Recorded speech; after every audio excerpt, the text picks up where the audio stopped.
Otep, bien-aimés frères et sœurs, vous connaîtrez la vérité et la vérité vous affranchira. Ça, c'est pas moi qui le dis, c'est la Bible qui le dit. Mais moi, je vous dis mieux. Vous connaîtrez la vérité historique, notamment celle de vos ancêtres kémites, et vous aurez une vision globale de ce que c'est que la vraie souveraineté politique. J'ajoute, vous reviendrez à la spiritualité africaine ancestrale et vous comprendrez les enjeux de l'indépendance économique. Et pour terminer, vous accepterez votre identité culturelle kémite et vous obtiendrez deux choses. La première, c'est la paix. La seconde, c'est le développement, à une condition. L'unité de toute l'Afrique noire, l'unité de tous les Noirs du monde entier.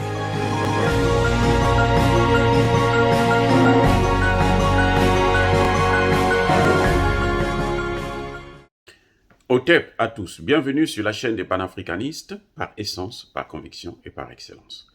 Celle des citoyens kémites par nécessité et obligation de combat. Nous sommes une chaîne qui n'est guidée que par nos ancêtres et rien que par les ancêtres qui appartiennent à l'égrégore du monde noir. Par conséquent, nous ne croyons en aucun Dieu venu de l'étranger. Toutefois, cette vidéo n'est aucunement destinée à inciter à la haine ou à la violence. Car nous menons un combat qui est d'abord et avant tout spirituel, ensuite politique, géopolitique et géostratégique, contre l'impérialisme, le colonialisme, le néocolonialisme et l'endocoloniat.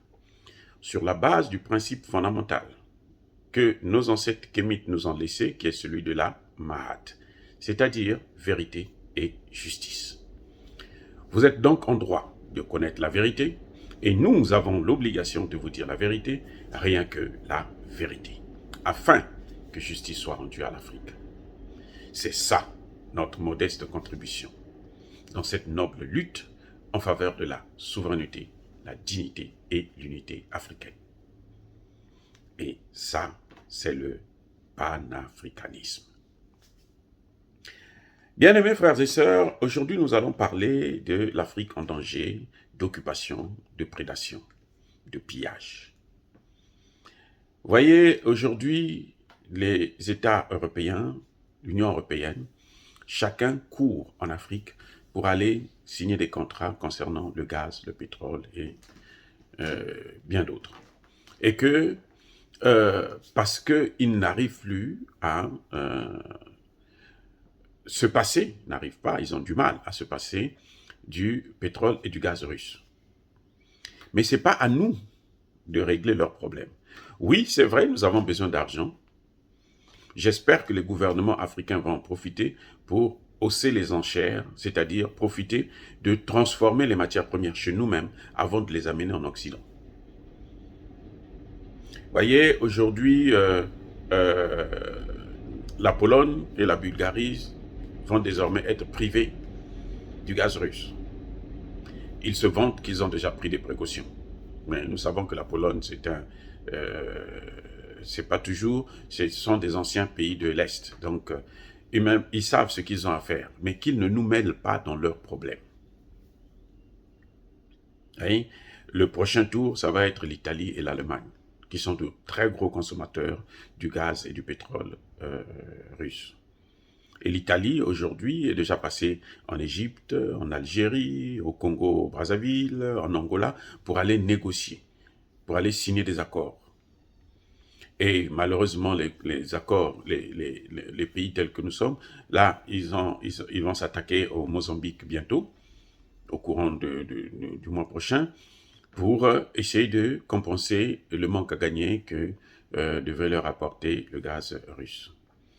Nous n'avons pas demandé aux Russes d'envahir l'Ukraine. Nous n'avons pas demandé aux Ukrainiens de chercher à faire partie, à rentrer dans l'OTAN. Ça, ce n'est pas notre problème. Ils ont leur problème là-bas. Ils devraient savoir comment régler ça. Parce qu'il n'y a aucun problème qui ne peut pas être négocié. Maintenant, il faut la volonté. Si on incite l'Ukraine à continuer à faire la guerre, en tire en longueur pour que cette guerre puisse prendre encore plus du temps, il faut savoir que ce n'est pas le problème des Africains. C'est pour ça d'ailleurs que nous avons demandé au chef d'État africain de ne pas recevoir, laisser Zelensky venir parler devant notre Parlement. Surtout après ce qu'il a fait à nos étudiants, on ne peut pas tolérer ça encore. Nous ne sommes pas là pour pardonner tout le temps. On nous a pris en esclavage, on a pardonné. On nous a pris en colonisation, on a pardonné. On est sous une nouvelle forme de colonisation, on continue à pardonner. Et maintenant, ils se font des guerres entre eux et on vient vers nous, on nous tue, on nous demande de pardonner encore. Non. Il faut que ça s'arrête. Il faut que les pays occidentaux, les pays européens notamment, puissent savoir que l'Afrique ne leur appartient pas. L'Afrique n'est pas leur chose. Ni l'esclavage, ni la colonisation. Aucun pays n'a été condamné pour ça. Aucun pays n'a présenté, ne serait-ce que des excuses verbales. Aucun pays au monde. Et je veux vous dire, l'esclavage, ce sont des millions, des centaines de millions de nos frères et sœurs, de nos parents, de nos ancêtres qui ont été déportés. Ils n'ont jamais reconnu qu'ils avaient mal agi. On n'a même pas de coupable. Hein? On n'a jamais traduit quelqu'un en justice, on n'a pas de coupable. On ne peut même pas parler du dédommagement, alors que c'est ça qui a freiné l'Afrique. C'est ça qui a réduit l'Afrique dans l'état dans lequel nous nous trouvons.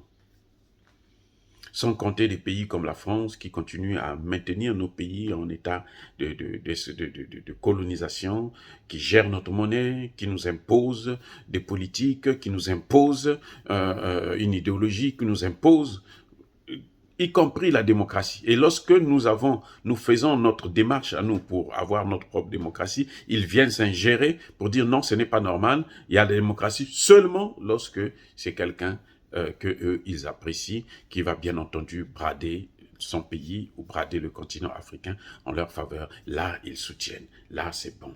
Là, les choses sont correctes. Non, que ça cesse. Que ça cesse. Voilà, bien-aimés frères et sœurs. Je crois que l'Afrique est en danger. Nous devrons nous réveiller. Nous devrons prendre nos responsabilités, chacun de nous. Et c'est ce que nous faisons tous les jours, nous vous disons. Et tous ces contrats qu'ils signent à la va-vite avec les dirigeants africains peu crédibles, hein, ce que eux-mêmes ils ont appelé des voyous. Donc, je crois que il y a quelque chose là, il y a matière à réflexion pour les Africains. Nous devons savoir ce que nous voulons. Et nos dirigeants doivent arrêter de continuer à brader nos matières premières. Même pas aux autres pays africains. Parce que entre nous, Africains, lorsque ça se passe encore, la colonisation africain, ça, personne ne peut tolérer ça. Oui, bien-aimés frères et sœurs, dire cela, c'est inciter à la haine ou à la violence. Non. Ils n'ont qu'à négocier avec la Russie, ils n'ont qu'à négocier avec l'Ukraine, ils n'ont qu'à trouver des accords pour que cette crise s'arrête dans l'immédiat. Nous avons notre crise à nous. Aujourd'hui, nous avons la lutte contre le terrorisme, qui est aujourd'hui un enjeu fondamental pour nous. Et c'est ça qui nous préoccupe le plus. Ce n'est pas leurs accords, leur recherche du pétrole. Eux, ils veulent vivre bien, mais sur le dos des Africains. Non, ce n'est pas normal que eux, ils ont de l'électricité chez eux, et nous ne puissions pas avoir l'électricité, alors que la matière première vient de chez nous plutôt. Il est temps qu'ils arrêtent avec ce comportement. Il est temps que nous puissions prendre aussi nos responsabilités par rapport à tout ce qui est cette situation géopolitique mondiale. Nous sommes une force tranquille, nous assumons nos propos, ya ba colère ve, ya malembe. C'est ça le message. Soyez bénis, j'ai dit.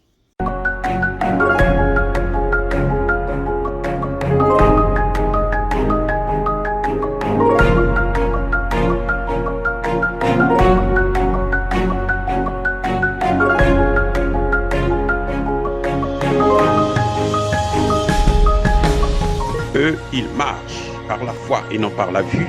Mais moi, je vous conseille vivement de marcher par la connaissance scientifique et historique, notamment celle de nos ancêtres kémites, par les 5 sens et par l'intelligence. Otep, vive l'Afrique éternelle et que Dieu vous bénisse. Abou Apia.